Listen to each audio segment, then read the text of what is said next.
নমস্কার, আমি শাশ্বতী। সবাইকে জানাই আন্তরিক শুভেচ্ছা। সবাই সুস্থ থাকুন, ভালো থাকুন, আনন্দে থাকুন।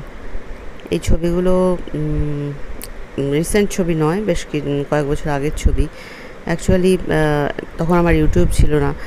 ভিডিওতে অনেক ভিডিও থাকে, অনেক ছবি থাকে, যা কিন্তু বারবার ফোন পাল্টানোর ফলে নষ্ট হয়ে যায়। আর আমি অতটা এখানে তুলে রাখা, ওখানে তুলে রাখা, ওই পেন ড্রাইভে তুলে রাখা, নানা রকম ব্যাপারগুলো থাকে না, আমি অত সব কিছু করতে পারি না।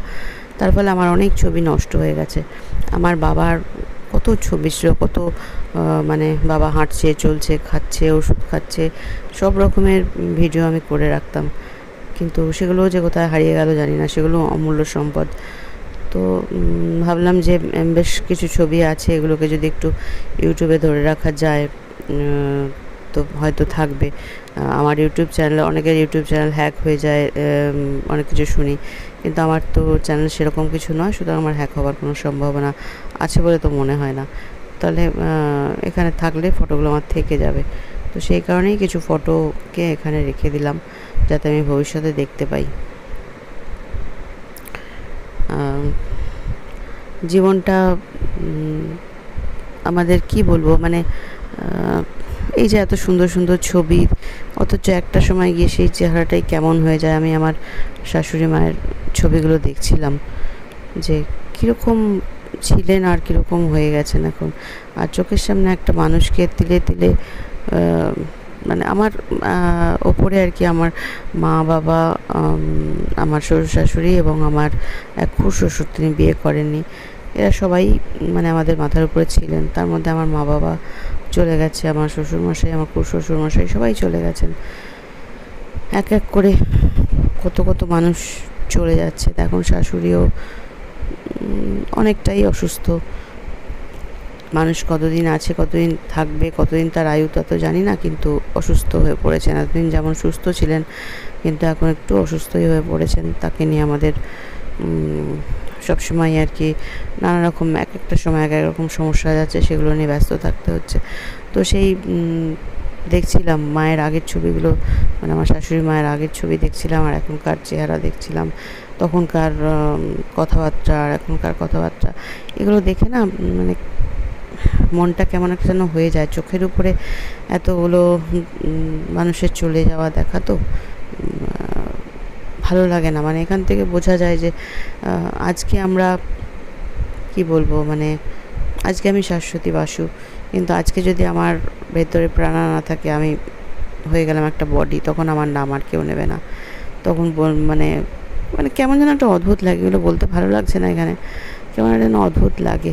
জীবনটা যখন চিন্তা করি, জীবনটা কীরকম অসার, সেই সব অসার জীবনেই আমরা কত কিছু করে ফেলছি, কত কিছু সমস্যা আমাদের জীবনে। তাই ভাবি মানুষ মানুষকে ভালোবাসতে পারছে না, মানুষ মানুষের ভালো দেখতে পারছে না, মানুষ মানুষকে কোনো রকমভাবে সাহায্য করতে পিছুপা হয়ে যাচ্ছে। সবাই যে তা তো নয়, কিন্তু পার্সেন্টেজ অনেক বেশি। এই নেগেটিভ পার্সেন্টেজটাই এখন অনেক বেশি হয়ে গেছে। এবং যারা ভালো, তারাও বলে, আমারই জানা আছে, তারাই বলে যে কি হবে এসব মেনটেন করে, যারা এরকম করছে তারাই তো ভালো থাকছে, আমরা এত কিছু করে কি ভালো থাকতে পেরেছি, এরকম ধরনের মানে তারাও নেগেটিভ হয়ে যাচ্ছে আর কি ওইসবগুলো দেখতে দেখতে। কিন্তু সত্যি কি কর্মফল নেই? কর্মফল ভীষণভাবে আছে, আমরা বুঝতে পারি না। তাই আমরা একটা জিনিস করছি, তখনই সঙ্গে সঙ্গে যে সেটার ফল কিছু পাবো তা নয়, কিন্তু কোনো না কোনোভাবে মানে সেই জিনিসটা আমার কাছে ব্যাক করবেই করবে। তুমি যদি কাউকে কষ্ট দাও, তুমি ভালো থাকবে, তুমি কষ্ট পাবে না, এটা তুমি আশা করতেই পারো না। তুমি যখন দুঃখে পড়বে, তুমি যখন কাঁদবে, তখন তোমার পাশে কেউ এসে দাঁড়াবে, এটা তুমি আশা করতেই পারো না, যদি না তুমি কারোর পাশে দাঁড়িয়ে থাকো। সুতরাং তুমি যদি ভালো কিছু পাচ্ছ, সেটাও জানবে তোমারই কর্মফল, তুমি নিশ্চয়ই কিছু করেছো, তা নাহলে তোমার ভালোটা তোমার কাছে আসছে কোথা থেকে? জন্মে বলে যে সোল অন জার্নি, আমরা তো জার্নিতে রয়েছি। আগের জন্মে কি করে এসেছি না করে এসেছি জানি না। যারা খুব ভালো থাকে জন্মে, তাদের নিশ্চয়ই আগের জন্মে গুড কজ আছে বলেই ভালো থাকতে পারছে। কিন্তু আমি সেটাও তো ফুরিয়ে যায় আস্তে আস্তে না।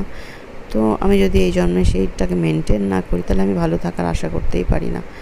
তো সেই মেনটেনটাই তো করতে দেখতে পাচ্ছি না, কত রকমের দেখছি। আর যখন ইউটিউব ছিল না তখন তো শুধু নিজেদের চারিপাশটাই দেখতে পেতাম, তার বেশি তো দেখতে পেতাম না।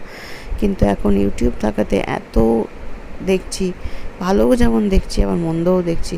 ভালো দেখি যখন দেখি যে মানে কেউ কোনো রকম মানে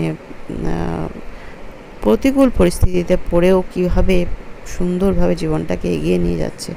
অত প্রতিকূলতার মধ্যে আমি যখন নিজে চিন্তা করি যে আমি কি পারতাম, আমি হলে কি পারতাম, তখন সত্যিই মনে হয় যে সত্যিই তো কী করে এরা পারছে। কারোর দুটো হাত নেই, কারোর দুটো পা নেই, কারোর হয়তো ছিল, জন্ম থেকে ছিল, হঠাৎ করেই কোনো অ্যাক্সিডেন্টে চলে গেছে। তো এরকম কত জিনিস দেখি। দুই বোনের একটা চ্যানেল আছে, দুই বোনই হাঁটতে পারে না, তার মধ্যে এক বোন একটু মানে বসতে টসতেও পারেনি যে, কিন্তু আরেক বোন তো কিছুই পারে না, তাকে কোলে করে ওই গাড়িতে হুইল চেয়ারে উঠিয়ে দিতে হয়, বিছানায় উঠিয়ে দিতে হয়। সেই মা ওই দুই মেয়েকে, মায়েরও যথেষ্ট বয়স হয়েছে, পায়ের হাঁটুতে ব্যথা, যেরকমভাবে চলে আর কি, মানুষ হাঁটু ব্যথা হলে সেভাবে চলছে, তার মধ্যেও সে কাজ করছে, কর্ম করছে, দুই মেয়েকে এভাবে দেখছে। মানে তার মধ্যে যে বড় মেয়ে যে একদমই মানে কিছু করতে পারে না, যাকে কোলে করে বসিয়ে দিতে হয়, সেও কিন্তু এই ব্লগ করছে প্রত্যেক দিন। তাই এসব যখন দেখি ভাবি যে কত এদের মনের কি বলবো, মানে মনোবলটা কত বেশি, এর মধ্যেও কত সুন্দরভাবে এরা করে যাচ্ছে। আর যাদের সব কিছু আছে, কোনো কিছুর অভাব নেই, মানে ওপর থেকে যেগুলো আমরা দেখছি তাতে দেখছি না যে কোনো কিছুর অভাব আছে, কিন্তু তারা এত মানে নোংরা কথাবার্তার মধ্যে নিজেদের আটকে রেখেছে। অন্যদের সমালোচনা করতে গিয়ে, অন্যদের ভুল ধরতে গিয়ে নিজেরা এত ভুল করে ফেলছে, দেখে কষ্ট হয়। কোথায় আমরা যাচ্ছি, কোথায় কবে প্রত্যেকটা মানুষের মধ্যে চৈতন্য আসবে, কবে এগুলো থামবে, কবে মানুষ বুঝতে পারবে যে আমার কোনো অধিকার নেই অন্যের ভুল রেকটিফাই করার। আমি যেটা করতে পারি শুধুমাত্র নিজের ভুলটাই রেকটিফাই করতে পারি, অন্যের ভুল ধরার, অন্যকে জাজ করার কোনো ক্ষমতা, কোনো রকম অধিকার আমাদের ঈশ্বর দেয়নি। কিন্তু আমরা সেগুলোই করে চলেছি। আমরা অন্যের দিকে আঙুলটা তুলে দিই, নিজের দিকে আঙুল থাকে না। অথচ যখন অন্যের দিকে আঙুল তুলে, একটা আঙুল তো আমাদের দিকেই থাকে, সেটাকে আমরা কেউ খেয়াল করি না। যখন হয়তো খাট থেকে নামছি, একটা সামনে কিছু রয়েছে, কোনো একটা কাঁচের প্লেট বা কিছু আমার পা লেগে ভেঙে গেল, তখন আমি চিৎকার করতে থাকলাম যে কে এখানে রেখেছে প্লেটটা, আমার পায়ে লেগে ভেঙে গেল। সকাল সকাল এরকম একটা হয়তো সে ফ্লাওয়ার ভাস হতে পারে, সুন্দর ফ্লাওয়ার ভাস হতে পারে, বা কিছু হতে পারে, সুন্দর জিনিসটা ভেঙে গেল বলে আমি সবসময় চেঁচামেচি করতে থাকি কে রেখেছে, কে করেছে। তখন হয়তো অন্য কেউ মনে করিয়ে দিল যে ওটা তো তুমি কালকেই ওটা তুমিই রেখেছিলে। তখন আমার মনে পড়ে গেল যে হ্যাঁ, আমি রেখেছিলাম, আমার রাখার জন্যেই আমার জিনিসটা ভেঙে গেল। তো এটা কিন্তু আমরা আগে মনে করি না, আমরা সবসময় মনে করি যে অন্য কেউ রেখেছে তাই জিনিসটা নষ্ট হয়ে গেল, অর্থাৎ অন্য কারোর দোষে একটা জিনিস নষ্ট হচ্ছে, আমরাই যে করেছি কোনো দোষ তার জন্যই যে আমার জিনিসটা নষ্ট হলো, এটা কিন্তু আমরা চিন্তা করি না। তো এভাবেই প্রত্যেক দিন একটু একটু করে যদি নিজেকে নিজের অভিজ্ঞতা দিয়ে যদি নিজের মনটাকে অভিজ্ঞ করতে পারে, ম্যাচিউরিটি আনতে পারে, তাহলেই তো অনেকটা হয়। এবং সবসময় যে বয়সের সাথেই ম্যাচিউরিটি আসে তা কিন্তু নয়। অনেক বাচ্চাও আমাদের থেকে অনেক বেশি বুঝতে পারে, অনেক বেশি ম্যাচিউর হতে পারে। অ্যাকচুয়ালি আমরা বয়সে বড় হতে পারি, কিন্তু আত্মার বয়স হয়তো তার অনেক বেশি অভিজ্ঞতা, সে অনেক বেশি ম্যাচিউর, তার থেকেও অনেক কিছু শেখা যায়।